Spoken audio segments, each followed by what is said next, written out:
कृष्ण वंदे जगद्गुरुम्। 18वां अध्याय का 15वां श्लोक। शरीरवामनोभिर्यत्कर्म प्रारभते नरः न्याय व विपरीतम व पंचैते तस्य हेतवः। ऊपर कहे गए श्लोकों का अर्थ है, मनुष्य शरीर, वाणी और मन के द्वारा शास्त्र विहित अथवा शास्त्र विरुद्ध जो कुछ भी कर्म आरंभ करता है, उसके ये पूर्वोक्त पांचों हेतु होते हैं।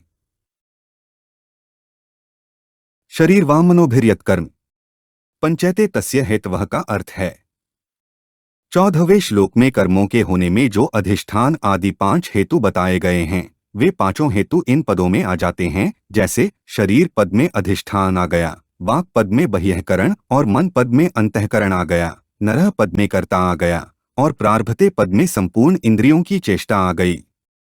अब रही दैव की बात। यह दैव अर्थात संस्कार अंतःकरण में ही रहता है, परंतु उसका स्पष्ट रीति से पता नहीं लगता। उसका पता तो उससे उत्पन्न हुई वृत्तियों से और उसके अनुसार किए हुए कर्मों से ही लगता है।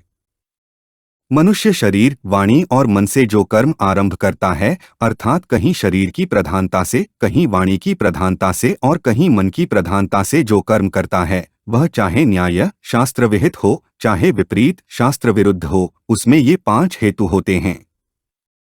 शरीर, वाणी और मन, इन तीनों के द्वारा ही संपूर्ण कर्म होते हैं। इनके द्वारा किए गए कर्मों को ही कायिक, वाचिक और मानसिक कर्म की संज्ञा दी जाती है। इन तीनों में अशुद्धि आने से ही बंधन होता है।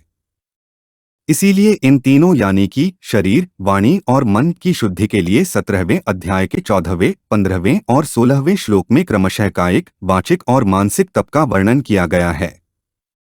तात्पर्य यह है कि शरीर, वाणी और मन से कोई भी शास्त्र निषिद्ध कर्म न किया जाए, केवल शास्त्र विहित कर्म ही किए जाए तो वह तप हो जाता है।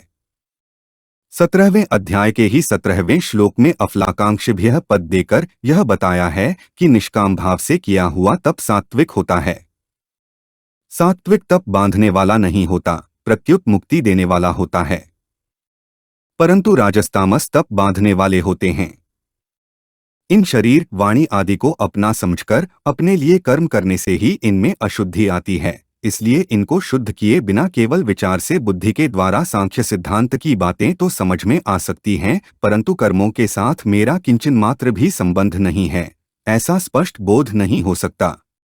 ऐसी हालत में साधक शरीर आदि को अपना न समझे और अपने लिए कोई कर्म न करे तो वे शरीर आदि बहुत जल्दी शुद्ध हो जाएंगे। अतः चाहे कर्मयोग की दृष्टि से इनको शुद्ध करके इनसे संबंध तोड़ ले, चाहे सांख्य योग की दृष्टि से प्रबल विवेक के द्वारा इनसे संबंध तोड़ ले, दोनों ही साधनों से प्रकृति और प्रकृति के कार्य के साथ अपने माने हुए संबंध का विच्छेद हो जाता है और वास्तविक तत्व का अनुभव हो जाता है। जिस समष्टि शक्ति से संसार मात्र की क्रियाएं होती हैं, उसी समष्टि शक्ति से व्यष्टि शरीर की क्रियाएं भी स्वाभाविक होती हैं। विवेक को महत्व न देने के कारण स्वयं उन क्रियाओं में से खाना पीना, उठना बैठना, सोना जगना आदि जिन क्रियाओं का कर्ता अपने को मान लेता है, वहां कर्म संग्रह होता है, अर्थात वे क्रियाएं बांधने वाली हो जाती हैं। परंतु जहां स्वयं अपने को कर्ता नहीं मानता, वहां कर्म संग्रह नहीं होता, वहां तो केवल क्रिया मात्र होती है। इसलिए वे क्रियाएं फलोत्पादक अर्थात बांधने वाली नहीं होती।